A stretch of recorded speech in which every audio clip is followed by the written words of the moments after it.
Hello lovelies, thanks for taking time to watch this video. Hopefully by the end of it you will know how we can work with our young people at Solent Youth Action in a COVID safe way. Okay, so we're now going to talk about a few definitions to help you understand how we try and keep you and our young people safe during this time. So the first definition is hazard. A hazard is the thing that can cause harm or damage to us, to others, or to property. In this case, it's the coronavirus, COVID-19. The next thing is risk. So risk is the likelihood of that hazard being realised. So examples of risk is spreading the virus, contracting it, getting ill from it, dying from it, lockdowns, all those things, all the things we hear on the news that just all sound awful, that we've all more than aware of at the moment. And finally, risk assessment. So risk assessment enables us to consider those risks of that hazard happening and try to put things in called control measures that help to reduce those risks. Doesn't mean that we get rid of the risk, but those control measures will help to reduce it so that the coronavirus is less likely to, take a hold and infect and impact on more people in our community. So a really good example of this is the wearing the masks in shops. So if everyone wears a mask in the shop, you're not going to be able to stop the spread of the coronavirus, because if someone goes into that shop, they might have it, they could have it on their hands, they could touch things, it could still be spread. But by them wearing a mask, and by you wearing a mask, you are helping to prevent it from being kind of passed within air particles as much. So wearing a mask reduces that risk a bit more, not lots, but enough for that to sort of become less of a hazard. Hopefully that makes sense. I've recorded this bit 1,000,000 times. Okay, so let's talk about some of those control measures that we need to reduce the risk of catching the coronavirus. So the first thing is to be able to actually eliminate the virus. Now, the only way we can do that is with a vaccine. And currently, we don't have a vaccine. So that's annoying, but let's move on. So what we can do then is reduce, and the way that we can reduce the virus from being about is to kill it, and the way we kill it is to clean. So how do we clean it? Well, we use antibacterial spray on equipment, we use antibacterial hand gel if we don't have hand washing facilities, we wash our hands regularly if we can using soap and doing so for 20 seconds. And that's about encouraging the young people to wash their hands as soon as they come onto project, and also to encourage them to wash their hands regularly throughout and also when they leave. It's about cleaning equipment as well. So between uses, at the end of a session, at the beginning of a session, there's not really too much cleaning in this case. So lots and lots of cleaning. That's the way to reduce the harm of the coronavirus. So the next one is barrier. So you might have seen barriers in like Tesco at the tills, but another form of barrier which works very well is distance, and that is social distancing, which I'm sure we're really sick of hearing, and that's 2 meters distance outside.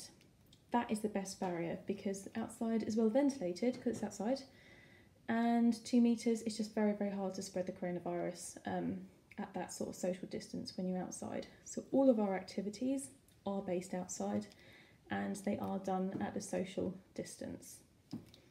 That's 2 meters, not 1 meter and a bit, it's 2 meters. So next one, this is the same. It's a train, not the choo-choo train, but to make sure that staff are trained. So staff are trained to understand that distance needs to be 2 meters, why it needs to be outside, to clean between use of equipment, to encourage young people to wash their hands very regularly, for you to wash your hands regularly for 20 seconds at a time with soap. So training helps to make sure that everyone does these two things. And as we can see from this lovely triangle here, at the top of the triangle is the biggest because that's the most successful. And then as we get further down, these things help, but they become less successful. So finally then we've got PPE. oops, I've already written it twice. Never mind. So that's like masks. That's goggles, that's aprons, that's face shields, that's gloves.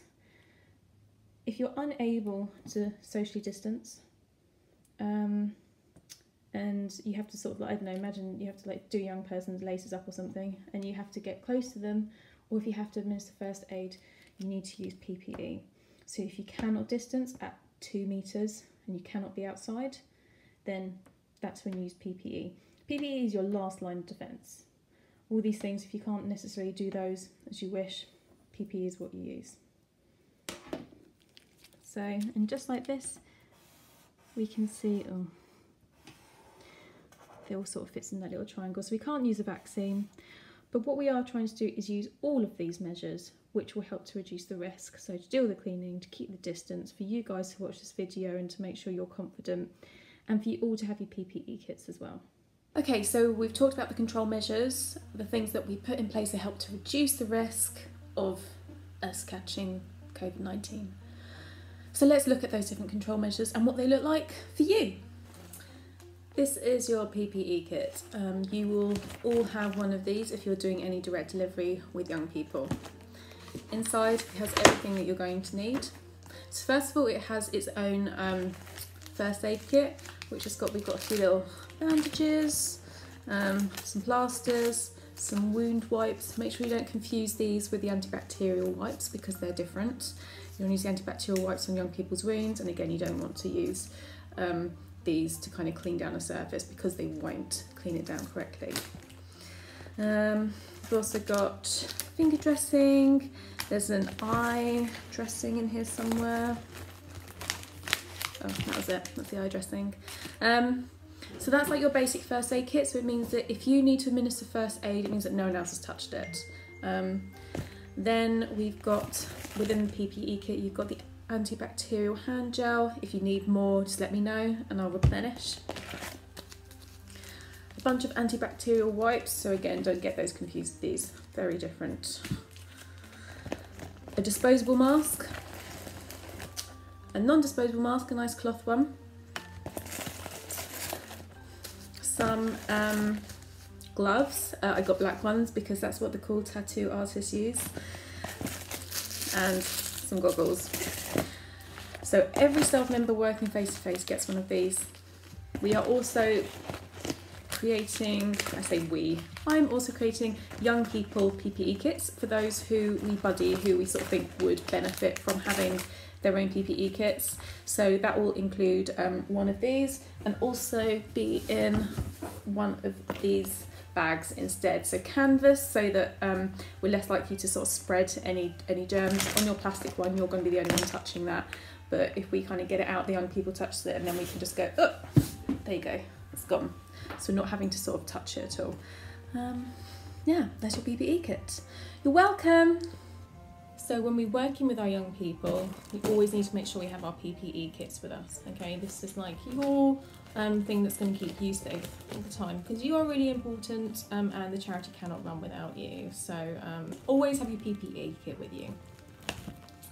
If you're working with groups of young people, you'll also have, ooh, very close to the camera there, you have your own cleaning kit, which includes, oh, I should have had it prepared, your own Flush antibacterial professional spray and blue roll.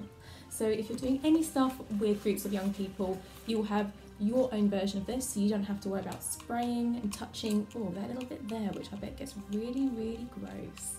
So you'll have your own cleaning kit too.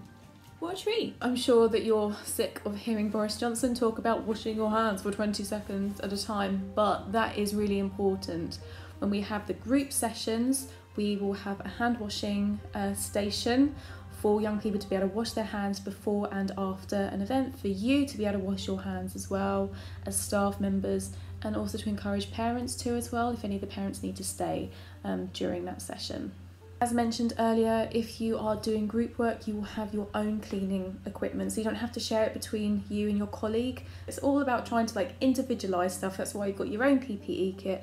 That's why you have your own first aid kit, where you have your own cleaning kit. It's just to make sure that everything is as individualised as possible. And so when a young person uses something, if someone has physically touched something and then someone else is to touch it, everything has to be cleaned. So the idea is that the activities that we're going to be delivering, particularly in the summer, are going to be things that we don't have to share many activity resources amongst us, and anything that does have to be shared can be easily sprayed down, wiped down and passed on. So just to be very clear about the distance, we are keeping 2 meters, always 2 meters, outside and 2 meters. It might change. Within our risk assessment that we have at the moment, that is what is required. And when we know that there's not going to be a second peak, and when we know that the risk of catching the coronavirus is significantly reduced, then we will look at enabling those distances to be closer. But as it stands, 2 meters and outside. So with regard to training, obviously watching this video is part of it. The risk assessments that are being created for COVID safe activities will be available to all staff who are doing face-to-face activities in the groups, which is a different kind of risk assessment to those who are buddies who will be doing individual activities with young people. Each young person who is buddied will have their own individual risk assessment, which you will have a copy of if you are their buddy, which talks about how we keep them safe, how we keep you safe, and what measures need to be put in place. So those measures could be that if you need to hold their hand when you cross the road, to do that you have to wear gloves, or maybe it's that you use hand sanitizer before and after you get across that road, and for the child to use it as well. If you're doing group work, we will also be doing temperature tests, one of these contact-free thermometers, which involves you sort of putting this right up against someone's head and blasting it, and it will tell you on the back whether it's going to be hot. So for example, oh, let's try again. There we go, 37.7. It's not too bad. So I think if it's like 39 plus, it goes beep, beep, beep, beep, beep. So what we're going to do is record each young person when they come onto project, their temperature.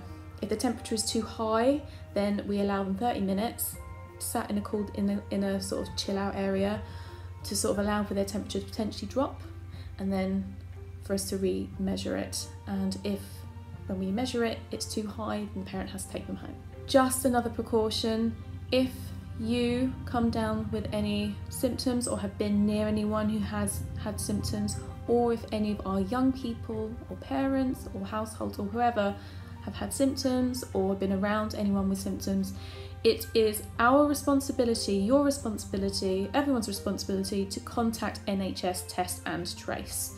And if, say for example, I was doing a session and then I started showing symptoms, everyone who was in that session with me, even though we were socially distancing, even though we were washing our hands, even though we were outside, all of those people that I had been anywhere near would have to self-isolate for 14 days. That's a lot of information, but I've got a nice little recap for you. So just so you remember all the different things that we're doing to keep you nice and safe. Wash your hands regularly and often for at least 20 seconds, and don't forget to use soap. That's a waste of soap. Make sure you encourage others to wash their hands regularly. Murray, it's time to wash your hands. In the absence of hand washing facilities, use your hand gel. And don't forget to encourage others to. Murray, use the hand gel. Pew, pew, pew, pew. If you work in groups of young people, you'll have one of these. Remain outside where possible. It's so beautiful here.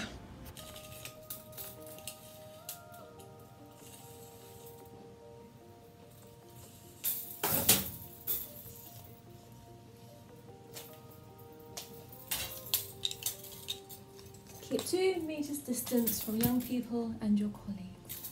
That's the equivalent of 27 Jenga blocks standing, toe to toe.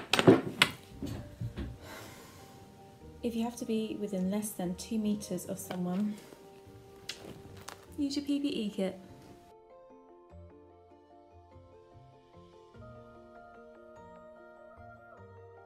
after every use of equipment, you clean it down with antibacterial spray. And remember, if you're not sure, just give me a call. Okay, so that's it. Hopefully this video has helped to keep you informed so you understand the control measures that we've put in place to reduce the risk of contracting and spreading the coronavirus, and how we can make sure that we remain safe and our young people and their households and our households all remain safe during our direct delivery for the next few months.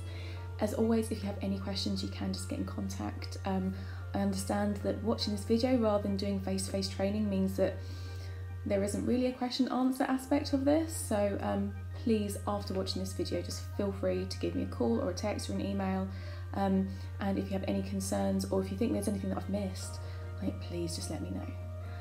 But look, in the meantime, stay safe, stay well, and I really hope to see you guys face to face very soon. Oh, and also, before I stop, thanks guys.